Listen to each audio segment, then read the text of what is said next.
My family excluded me from the vacation to pay for my cousin's wedding. They said, "You can't compete with family love." So I revealed who really owns the venue, leaving them speechless.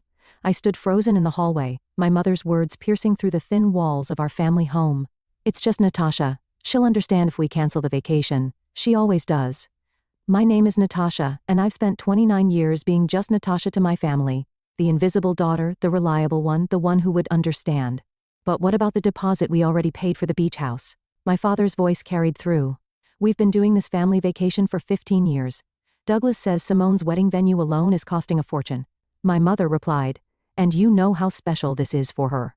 She's been dreaming of her perfect day since she was little." I pressed my back against the wall, my hands clenching into fists. Of course, Simone, my cousin, the family's golden child, was getting married in 3 months, and apparently, that meant everything else had to revolve around her wishes. "Hey, sweetie." My mother's voice startled me as she emerged from the living room. "I didn't hear you come in. You never do," I muttered under my breath. "What was that?" "Nothing." I forced a smile. "Just stop by to drop off those family photos you wanted for Simone's wedding slideshow." My mother's face lit up. "Oh, perfect. Simone will be so pleased. She's been stressed about getting everything together. The venue is gorgeous, but it's really stretching everyone thin. So thin that we're canceling the annual vacation?" The words tumbled out before I could stop them. Her expression fell. "Oh, you heard that? Kinda hard not to. Honey, you know how important this is for Simone, and you're so good with money. Always saving, unlike some people." She gave me that look, the one that suggested I should be grateful for my sensible nature even though it was the very thing that made them take me for granted. My phone buzzed. A text from Rosalie. "Still on for drinks?" "I have to go," I said, already heading for the door. "Meeting Rosalie." "Wait, Natasha," my father called out, appearing in the hallway. "We should talk about this." "Nothing to talk about. I understand. I always do, right?" The drive to the Copper Pot, my usual meeting spot with Rosalie, was a blur of angry tears and white-knuckled steering wheel gripping. When I arrived, she took one look at my face and ordered 2 martinis. "Spill," she commanded, sliding one glass toward me. "They're canceling the family vacation to help pay for Simone's wedding," I said, taking a long sip. 15 years of tradition, gone, because Princess Simone needs the perfect venue. Rosalie's eyes widened. "The Bellamy estate? That's where she's having it, right?" I nodded, a bitter laugh escaping my lips. "The irony is killing me, Roz. Are you going to tell them?" "Tell them what? That their invisible daughter actually owns the venue they're breaking the bank to rent?" I shook my head. "They don't even know about my business partnership with Caleb. They think I'm still just pushing papers at that accounting firm." My phone buzzed again. "Caleb this time, contract's ready for Simone's wedding. Need your signature. Weird signing a venue contract for your own cousin. You know?" Rosalie said slowly, stirring her martini. "You could just tell them no, it's your venue, and prove them right about being the family disappointment." "No thanks." I took another sip, an idea forming in my mind. "But maybe there's another way?" "Natasha." Rosalie's voice carried a warning note. "What are you thinking?" "Nothing yet." I pulled out my phone and texted Caleb back. "Let's meet tomorrow. I have some special requirements for this event." Just then, my phone lit up with a group text from Simone to the entire family. "Everyone, just booked the perfect venue, the Bellamy estate. Mom and Uncle Bennett, thank you so much for making this happen. Can't wait to marry Jude in the most beautiful place ever." The responses flooded in immediately. Heart emojis, congratulations, excited messages about how she deserved it. I showed the thread to Rosalie, who let out a low whistle. "Oh, this is going to be interesting." "You know what the funny thing is?" I said, finishing my martini. "They're also busy fawning over Simone. They never even asked what I've been doing with my life these past few years. Never wondered how I could afford my new house, or why I changed jobs. And now," I smiled, feeling a calm settle over me for the first time that day. "Now they're about to find out, all of them, at the perfect moment, in the perfect venue. To the perfect revenge." Rosalie raised her glass. I clinked mine against hers, to finally being seen. The Bellamy estate's wrought iron gates swung open as I pulled up in my car. Even after 2 years of co-owning this place, the grandeur still took my breath away. The morning sun caught the Victorian mansion's windows, making them gleam like diamonds. "There's my favorite silent partner," Caleb called out from the front steps. His suit was impeccable as always, but his grin was pure mischief. "Ready to plan your cousin's perfect day?" "Just show me the contract," I said, following him inside. The main foyer echoed with our footsteps as we walked to his office. Through the windows I could see the gardeners preparing the rose garden, Simone's chosen ceremony spot. "So," Caleb said, settling behind his desk. "Want to tell me why you're charging your own family full price plus the premium package fee?" I picked up the contract, scanning the numbers. "Because they don't know they're my family. Nat, don't nat me, you weren't there yesterday. I dropped into the chair across from him. You didn't hear them cancel our family vacation like it was nothing. Fair enough. He leaned forward. But what's your end game here? Before I could answer, voices drifted in from the hallway. I recognized them immediately, Simone and her fiancé Jude, arriving for their first official tour. Quick, Caleb whispered, in the connecting office. I slipped through the side door just as they entered Caleb's office. Through the thin wall, I could hear everything. Mr. Dawson, Simone's voice dripped with honey. Thank you so much for fitting us in today. Please call me Caleb. Shall we begin the tour? I pressed my ear against the wall, listening to their footsteps fade, then pulled out my phone to text Rosalie. At the venue, S is here for her tour. Hide and seek like I'm 12 again. Her response was instant. Except this time, you own the hiding spot. I waited a few minutes before sneaking out to follow the tour group. From behind a massive floral arrangement, I watched Simone flutter around the grand ballroom, Jude trailing behind her like a lost puppy. And these chandeliers, she gushed. Daddy, aren't they just perfect? I hadn't even noticed my Uncle Douglas was there until he spoke. Whatever makes you happy, princess, though the price tag is quite steep but worth every penny, Caleb smoothly interjected, catching my eye across the room before quickly looking away. The Bellamy estate is quite exclusive. Speaking of exclusive, Simone said, I heard the mysterious owner never shows up to events. Is that true? I had to bite my lip to keep from laughing. The mysterious owner story was something Caleb and I had cultivated deliberately.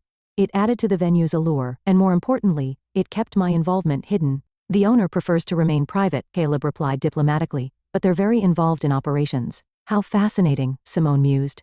Maybe they'll make an exception for my wedding. It is going to be the event of the season after all. Oh, I can guarantee the owner will be there, Caleb said, and I could hear the smile in his voice. My phone buzzed again. A message from my mother. Simone's touring the venue today. Isn't it exciting? Maybe you could help with some of the planning? You're so good with details. I typed back, sure Mom, I'd love to help plan things at the Bellamy estate. The tour continued to the garden, and I followed at a safe distance. Watching Simone twirl among the roses I'd personally selected 2 years ago, I felt a strange mix of anger and satisfaction. The garden will be perfect for the ceremony, she declared. Though these white roses, could they be pink instead? The garden design is fixed, Caleb said firmly. The owner is quite particular about maintaining the estate's aesthetic. Simone's face fell slightly. Oh well, I suppose white is classic. After they left, I emerged from my hiding spot and found Caleb waiting in his office. You enjoy that way too much, I accused. He shrugged. Can you blame me? It's not every day I get to play double agent. His expression turned serious. But Natasha, are you sure about this?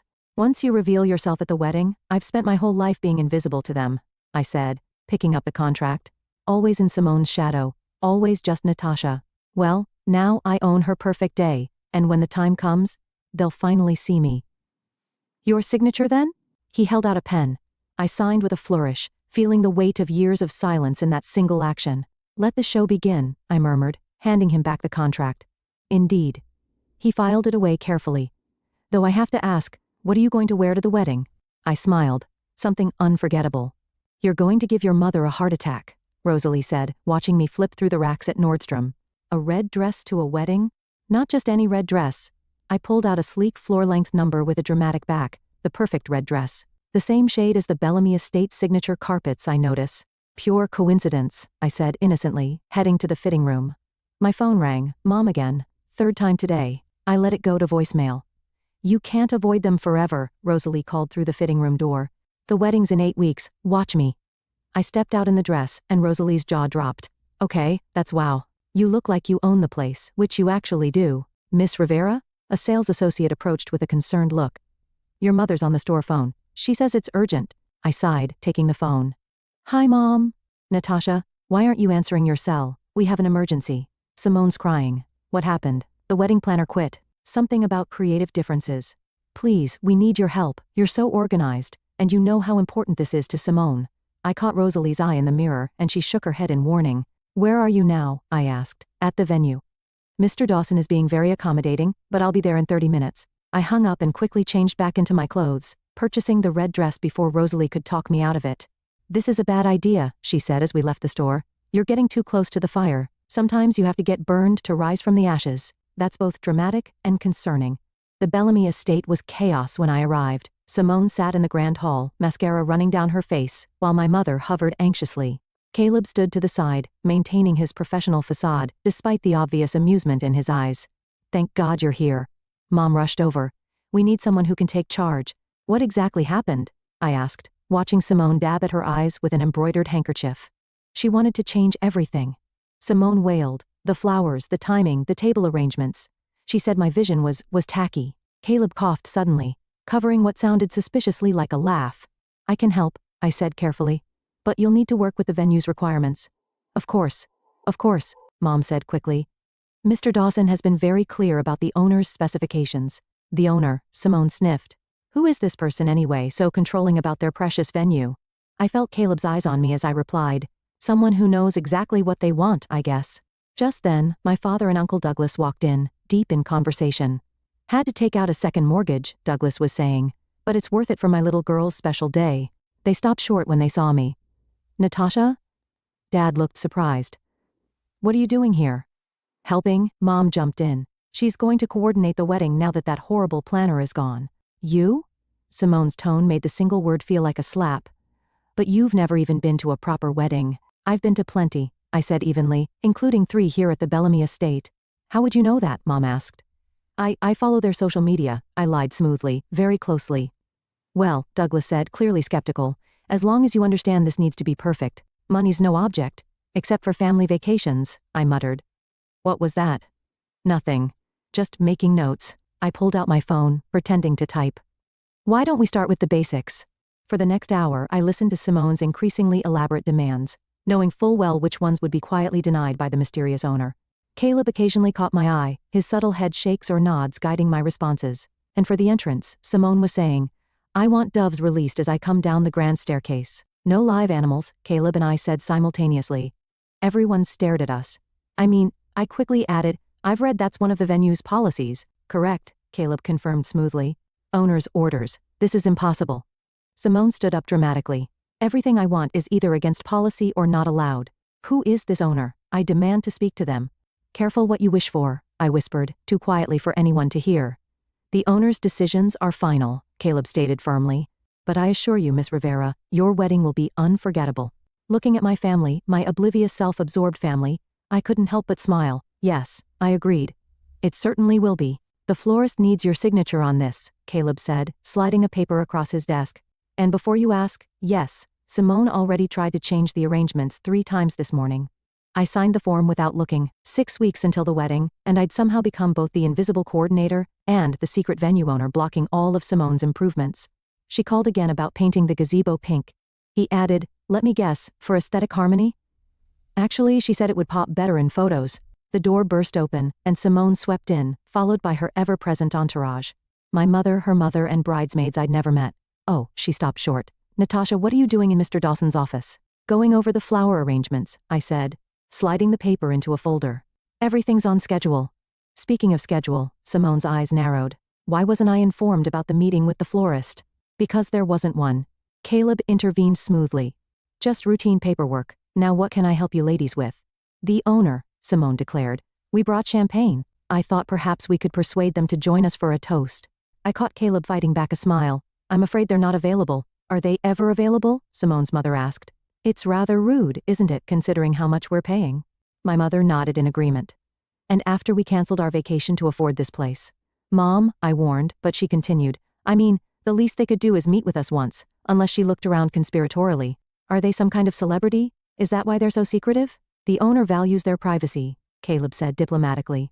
But I assure you, they're very involved in ensuring every event here is perfect. Well, I think it's suspicious, Simone announced. Daddy says only people with something to hide act this mysterious. I stood up abruptly. I need some air. Oh, while you're up, Simone called after me. Could you check on the table linens? The sample they sent over was completely wrong. I walked out without responding, heading for my favorite spot, the hidden alcove in the library. To my surprise, Jude was there, staring out the window. Sorry, I said, turning to leave. No. Wait. He looked exhausted. Can we talk? Actually talk? I hesitated, then sat in the window seat across from him. What's on your mind? Is this normal? Olive, he gestured vaguely. This? The wedding drama?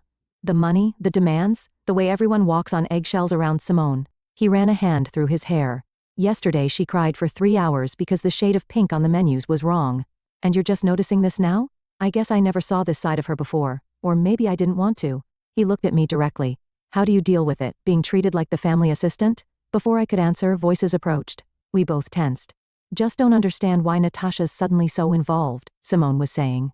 She's never cared about weddings before. She's trying to help, dear, my mother replied. And she's doing a good job. Please. She's probably just jealous. You know, she's never even had a serious boyfriend, and now she's managing my perfect wedding. It must be killing her. Their voices faded down the hallway. Jude looked mortified. He stood awkwardly. Go. I finished for him. Your fiancé's waiting. After he left, I pulled out my phone and texted Rosalie, need drinks now. An hour later, I was at our usual spot, recounting everything to Rosalie. So even the groom is having doubts, she mused. This just keeps getting better. I almost told him right there, I admitted, about owning the venue. Why didn't you? Because I stirred my drink. Because when I do tell them, I want everyone to know at once. I want to see all their faces when they realize that just Natasha owns the place they mortgaged their house to afford. Speaking of which, Rosalie leaned forward. Have you figured out exactly how you're going to do it? Actually, yes. I pulled out my phone and showed her the wedding schedule. See this spot here, where Simone insisted on having the owner thanked publicly? Oh no. Oh yes, I'll be introduced as the venue owner right after their first dance in my perfect red dress. You're evil. Rosalie grinned. I love it. My phone buzzed with a text from Caleb. Simone's demanding to speak to the owner again. Says she'll go to the media about our suspicious behavior if we don't comply. I showed Rosalie the message. Looks like my cousin's about to learn a valuable lesson about being careful what you wish for. To the mysterious owner, Rosalie raised her glass. To perfect timing. I clinked mine against hers, feeling the pieces of my plan falling perfectly into place. You're doing what? Caleb nearly spat out his coffee. At the wedding reception? It's poetic justice, I said, straightening a centerpiece on one of the sample tables. She wanted to meet the owner so badly. Natasha, this is a nuclear option. Have you really thought this through? Before I could answer, my father's voice echoed through the ballroom. There you are. I spun around to find him walking toward us, looking unusually serious. Dad, what are you doing here? Mr. Dawson, he nodded to Caleb. Mind if I borrow my daughter for a moment? Caleb excused himself, shooting me a meaningful look as he left. Something wrong? I asked, continuing to adjust flowers. That's what I wanted to ask you. Dad pulled out a chair and sat down. Your mother's worried. Says you've been distant, sarcastic, more than usual. I'm fine. Are you? Because I remember a time when you used to tell me things. He picked up one of the place cards, like why you're really helping with this wedding. I froze. What do you mean? Come on, Natasha. You've hated event planning since that disastrous Sweet 16 party Simone made you organize. That was different. I was 17, and she blamed me when the DJ played the wrong song for her grand entrance. Exactly. So why put yourself through this again? I met his eyes. Maybe I've grown up. Maybe I'm better at handling things now. Or maybe you're planning something. The accusation hung in the air between us. For a moment, I considered telling him everything, about the venue, about the years of feeling invisible, about the revenge I'd carefully orchestrated. Instead, I said, I'm just trying to help the family. The family, he repeated slowly. The same family that canceled our vacation? Don't think I didn't notice how that hurt you. Did you? I couldn't keep the bitterness from my voice because you seemed pretty okay with it at the time. I wasn't. But sometimes we make sacrifices for family. Some of us more than others, apparently. He stood up, straightening his jacket. Whatever you're planning, Natasha, and don't tell me you're not planning something, just remember that some bells can't be unrung. Is that supposed to be advice or a warning? Both, maybe. He headed for the door, then paused. You know, you remind me more of your mother every day, Mom? The eternal peacekeeper? No. He smiled sadly. The woman who once set her sister's car on fire because she stole her prom date. Ask her about it sometime. He left me standing there, mind reeling. Caleb reappeared almost immediately. Everything okay? I think my dad just tried to warn me about myself, I said, still processing, while simultaneously telling me I'm like my mother, who apparently has a secret arsonist past. My phone buzzed, a text from Simone. Emergency meeting at the venue now. Bring the color swatches. Duty calls? Caleb asked, reading over my shoulder. When doesn't it? I found Simone in the bridal suite, surrounded by fabric samples and looking like she'd been crying. Finally, she exclaimed. Look at this. The bridesmaids' dresses don't match the exact shade of the table runners. I picked up both items. They were identical. Simone, these are the same color. No, they're not. This is Blush Dream and this is Dawn's First Light. They're completely different. They're both pink. This is why you're single, she snapped. No attention to detail, no romance in your soul. I counted to 10 silently. What do you want me to do about it? Fix it. Talk to the owner. Make them change the runners. The runners were custom made months ago. They're not changing them 4 weeks before the wedding. God, whose side are you on? She threw a fabric swatch across the room. Ever since we were kids, you've been trying to ruin my special moments. Excuse me? Like my sweet 16, you hired that terrible DJ on purpose. I was 17 and working with the budget you gave me. See? Always excuses with you, never taking responsibility. She stood up, mascara streaking down her cheeks. Well, you're not ruining my wedding. I want to speak to the owner today. Careful what you wish for, I muttered. What? Nothing. I'll talk to Caleb. As I left the bridal suite, I pulled out my phone and texted Rosalie. Dad knows something's up. Simone's having a meltdown. Mom apparently has a secret bad girl past. Still want to be my witness when I blow this whole thing up? Her response was immediate. Wouldn't miss it for the world. I smiled, tucking my phone away. 4 weeks to go and the fuse was already lit. The red dress is too much, my mother said, barging into my house unannounced. You need to return it. I looked up from my laptop, where I'd been reviewing the wedding timeline. 2 weeks to go. Hello to you too, Mom. Please come in. She waved a hand dismissively. Simone saw it in your car when you were at the venue yesterday. She's upset. Why? Because I'm not wearing beige like all the other cousins? Because it's attention-seeking. She sat down heavily on my couch. And you know how important this day is to her? Right. Important enough to cancel our family vacation. Are you still on about that? She sighed. You know, I came here to tell you something else, but now I'm not sure I should. What is it? Your father thinks you're up to something. She leaned forward. He says you're acting like I used to. You mean before you set Aunt Linda's car on fire? Her face went pale. He told you about that? Just the headline, not the story. I closed my laptop. Care to fill in the details? That was different, she said quickly. Linda had been. She always took everything from me. My clothes, my friends, my dates. The prom was just the last straw. Sounds familiar. What's that supposed to mean? Nothing. I stood up. I need to get to the venue. Final walkthrough today. Natasha? Her voice stopped me. Whatever you're planning, just remember that family is all we have. Is it? Because lately it feels like Simone is all this family has. I left her sitting there and drove to the Bellamy estate where I found Caleb pacing in his office. We have a problem, he said as soon as I walked in. When don't we? Simone's father is threatening to sue. That stopped me. What? He's demanding to meet the owner, claiming we've breached contract by being unavailable for consultation. He handed me a letter. Says he'll take legal action if the owner doesn't attend the rehearsal dinner. Well, I smiled grimly. Looks like they'll get their wish a few days early. Natasha, no. We can handle this legally. I'm done hiding, Caleb. I picked up the wedding timeline from his desk. Move my reveal to the rehearsal dinner, right after the toasts. Are you sure about this? Before I could answer, voices approached. We both recognized them, Simone and Jude arguing. I can't believe you're taking their side. Simone's voice carried through the door. I'm not taking sides, I'm just saying, maybe we should focus on getting married instead of fighting with the venue that's ruining everything. God, you're as bad as Natasha. I opened Caleb's office door, making them both jump. Speaking of me, I said coolly, the final walkthrough is scheduled for now. Shall we? The next hour was excruciating. Simone critiqued everything, while Jude looked increasingly uncomfortable. When we reached the grand staircase, she turned to me.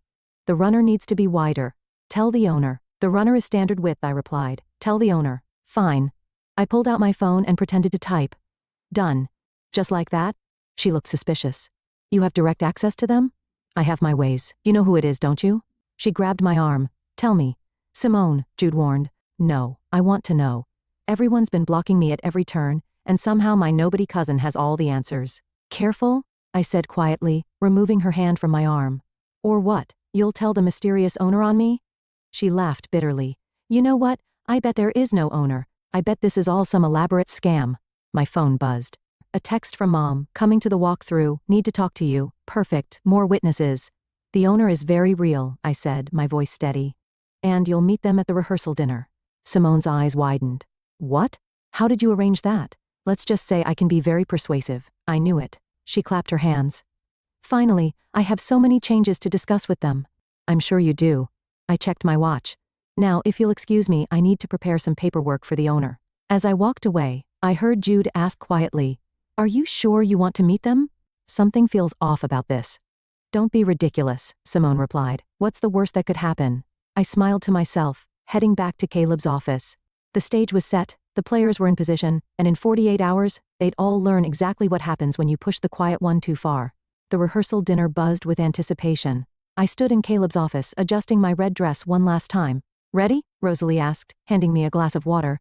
I've been ready for years. A knock at the door. Caleb entered, looking sharp in his suit.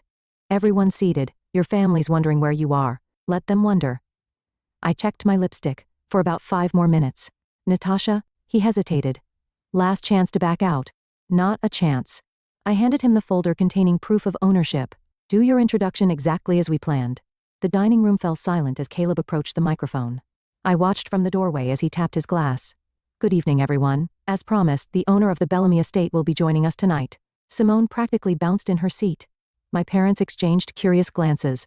But first, Caleb continued, I think it's important to share some history. The Bellamy estate was purchased 2 years ago by a young entrepreneur, someone who saw its potential when others didn't, someone who turned it into one of the most exclusive venues in the state. I took a deep breath and stepped forward. Someone, Caleb smiled, who's been here all along. Ladies and gentlemen, please welcome the owner of the Bellamy estate, Mr. Shahara. Science was deafening front through my heels or the folder K. The pandemic felt heavy with 2 years of secrets. No. Simone broke the silence. This is a joke. It's not. I opened the folder, sliding the ownership papers toward her. I bought this place 2 years ago with my business partner, Caleb, but my mother's voice shook. How? Remember that boring accounting job you never asked about? I was actually managing investments, made some good ones, met Caleb, started this business. All this time, my father said slowly. The wedding planning, the venue requirements were coming from me. I turned to Simone. Surprise. The mysterious owner you've been demanding to meet? The one whose rules kept blocking your perfect vision? That was just Natasha, the nobody cousin. Uncle Douglas stood up, face red. This is ridiculous. We paid a fortune for this venue. Yes, you did. Market rate, just like everyone else. I smiled. Even took out a second mortgage, I heard. Funny how money was no object for Simone's wedding. But a family vacation was too expensive. You did this on purpose, Simone whispered. You let us book your venue just to humiliate me. No, Simone. You did that yourself. I just owned the stage you performed on. I'll sue, Douglas shouted. This is fraud. Caleb stepped forward.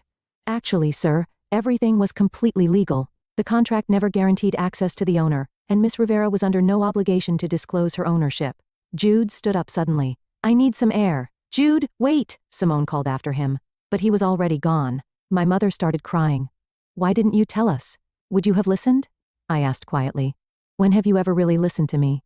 This is just like the car incident, my father muttered. What car incident? Uncle Douglas demanded. Nothing, Mom snapped. Oh, you mean when Mom torched Aunt Linda's car for stealing her prom date? I said sweetly. Guess the apple doesn't fall far from the tree. Lucille. Douglas looked scandalized. You said that was an accident. The room erupted into chaos. Simone was crying. Mom and Uncle Douglas were arguing about ancient history, and my father just sat there shaking his head.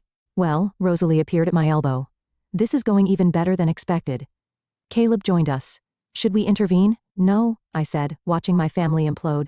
Let them process. I've said my piece, Natasha. My father's voice cut through the noise. Everyone fell silent as he approached me. You orchestrated all of this. The wedding planning, the mysterious owner act, tonight's revelation. Why? I met his eyes.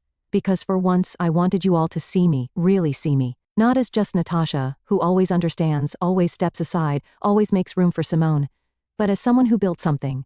Someone who succeeded, someone who matters. By ruining my wedding, Simone sobbed. Your wedding hasn't been ruined. The venue is still yours. The contracts are valid. The only thing that's changed is now you know who really owns your perfect day. I turned to leave, but my father caught my arm. We always saw you, he said softly. We just didn't understand you, until now. I gently pulled away. Then maybe this revelation was overdue. As I walked out, Rosalie and Caleb flanking me, I heard Simone ask in a small voice. What about tomorrow? What about my wedding? I paused at the door. Don't worry, cousin. The show must go on. And tomorrow would be quite a show indeed. The morning of the wedding, I sat in my office at the Bellamy estate watching the chaos unfold on the security monitors. Simone hadn't spoken to anyone since last night's revelation. Jude had disappeared for hours before finally returning at dawn. The family was fractured into whispering groups, shooting glances at each other across the venue. A knock at my door. Come in. My mother entered, looking tired but determined. You're not wearing the beige dress. No, I said, smoothing my red gown. I'm not. She sat down across from me. I've been thinking about what you said last night, about us not listening. She pulled something from her purse, an old photograph. Remember this? I took it. A teenage me at Simone's Sweet 16, standing off to the side while everyone crowded around the birthday girl. I took this picture, Mom said quietly. And I never realized until now what it really showed. How we pushed you to the edges of your own family. Mom, let me finish. She straightened her spine. What I did to Linda's car, it wasn't just about a prom date, it was about years of being overlooked, of being second choice. Sound familiar? Before I could respond, another knock. Dad walked in. The ceremony's starting soon, he said. Simone's asking for you, Natasha. Me? Says she won't walk down the aisle until she talks to you. I found Simone in the bridal suite, still in her robe, staring out the window. You're wearing red? She said without turning around. Yes. You know what's funny? She finally faced me. I always thought you were boring, predictable. Turns out you're the most dramatic one of all. Life's full of surprises. Jude almost left last night. Her voice cracked. Said he finally saw what kind of family he was marrying into, one that would cancel traditions and take out mortgages just to please their spoiled daughter. Is he wrong? No. She wiped a tear. That's what makes it worse. I've been horrible, haven't I? You've been Simone, the family princess, and you've been Natasha, the secret queen. She actually laughed. God, I can't believe you own this place. That all those times I complained about the mysterious owner. Were you actually complaining to the owner? Yeah. I deserve this, don't I? This humiliation? I walked to the window, standing beside her. This wasn't about humiliating you, Simone. It was about finally being seen, really seen. Well, I see you now. She turned to me. And I'm sorry for everything. Not just the wedding drama, but for years of treating you like my personal assistant instead of my cousin. A knock at the door. Jude poked his head in. Everyone's waiting. Are we doing this? Simone looked at me. Are we? It's your wedding day, I said. The venue is yours. Owner's orders. The ceremony went ahead as planned. I sat between my parents, watching Simone and Jude exchange vows under the gazebo, which remained stubbornly white, not pink. When they kissed, I felt my mother's hand slip into mine. At the reception, Uncle Douglas approached me, looking uncomfortable. The second mortgage, he said gruffly, it was wrong. Canceling the vacation was wrong. Yes, it was. Maybe he cleared his throat. Maybe we could reschedule it. The whole family, including the owner of this fine establishment. I'll check my calendar. Later, as the party wound down, I found myself on the grand staircase with Caleb and Rosalie. So Rosalie said, was it worth it, the big reveal? I watched my family below. Mom and Aunt Linda, laughing about the car incident after all these years. Dad and Uncle Douglas, already planning the rescheduled vacation. Simone and Jude dancing slowly, differently somehow, like they'd both grown up overnight. You know what? I said. It was, but not for the revenge. For what then? Caleb asked. For the truth. Sometimes you have to break things to fix them properly. Speaking of fixing things, my father called up from below. The owner of this beautiful venue owes her family a dance. I looked at my friends. Duty calls? Go. Rosalie smiled. Your family's waiting. As I descended the stairs in my red dress, I caught my reflection in the mirror. I wasn't invisible anymore. I wasn't just Natasha. I was the woman who built this, who owned this, who finally found her voice. And as I joined my family on the dance floor, I realized that sometimes the best revenge isn't revenge at all. Sometimes it's simply standing in your truth and letting everyone else adjust their vision to see you clearly at last. Ready to dance, owner? My father asked, extending his hand. I took it, smiling. I've been ready for years.